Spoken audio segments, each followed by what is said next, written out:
All right, let's bring in Mike Leone. He worked with the New York Knicks and was an NBA producer for ESPN. Mike, I mean, we heard it in the piece. Porter's net winnings from these bets were just under $22,000, and if the Raptors would have signed him next season, he could have made more than $2 million. Why would anyone do this? Well, Lauren, that's the $64,000 question to invoke that old game show, right? Let's go to the Missouri Tiger graduate, Jontay Carter. I know there's Jontay Porter, excuse me. I know there's another Missouri Tiger grad hosting this show. Look, the package that you just played right there, the professor said something really, which is at the central core of this, right? As a former employee for one of the teams, as somebody who's produced content for the league with one of their broadcast partners, you know that you can't do these things. You know that you can't bet on games. You know that you can't resell tickets. You know you can't resell event tickets and things like that to other events. When I worked at Madison Square Garden, you can't do these things, right? Juxtapose that with the league has a partnership with FanDuel and DraftKings. The regional sports networks like MSG that I worked at, like Bally Sports, have partners like Caesar Sportsbooks, Bet Rivers. There's betting content from VSiN, which is the Vegas Sports Insider Network.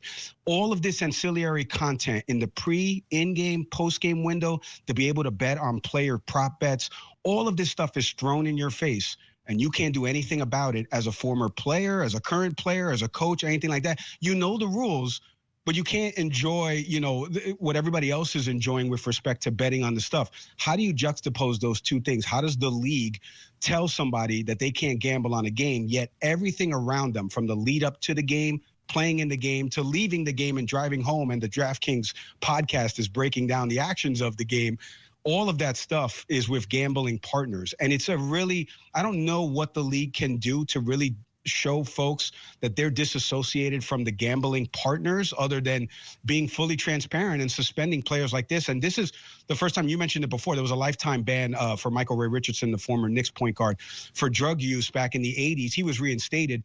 This is the first time I've seen it in a long time of a player just receiving a lifetime ban, and he didn't really play that much. He only played 2 seasons and 37 games for the Grizzlies and the Raptors. Yeah, I mean, and to your point about that relationship between the NBA, the gaming companies, licensed sports betting operators actually helped jumpstart this investigation. So could you speak a little bit more to that relationship? You said that this would be the good thing to have that level of transparency and, I guess, move forward in that way together? Yeah, I mean, look, everybody knows, or maybe you don't know because you haven't worked for a team or for a broadcast partner. I mean, there's contracts put in front of you. Like a player contract, for example, will specifically state that you can't do these certain things. You would think it would be Captain Obvious that you can't do these things. And in the piece there before I came on, it didn't really mention that his prop bets included the Raptors to lose and him to score under a certain amount of points. The flag came from $80,000 being placed on a player who plays 5 minutes a game to 10 minutes a game. The Raptors have been going through a youth movement. They've made a couple trades in season with my Knicks to get RJ Barrett and Emmanuel Quickly. They've had some injuries. So they're playing younger players. He's the brother of Michael Porter Jr., who's obviously over on the Denver Nuggets and a world champion. So he knows better, right? He knows better. But the reason that this got flagged is because he doesn't play that much, and the sums of money. And back to your overarching question, though, about the partnerships with these betting partners.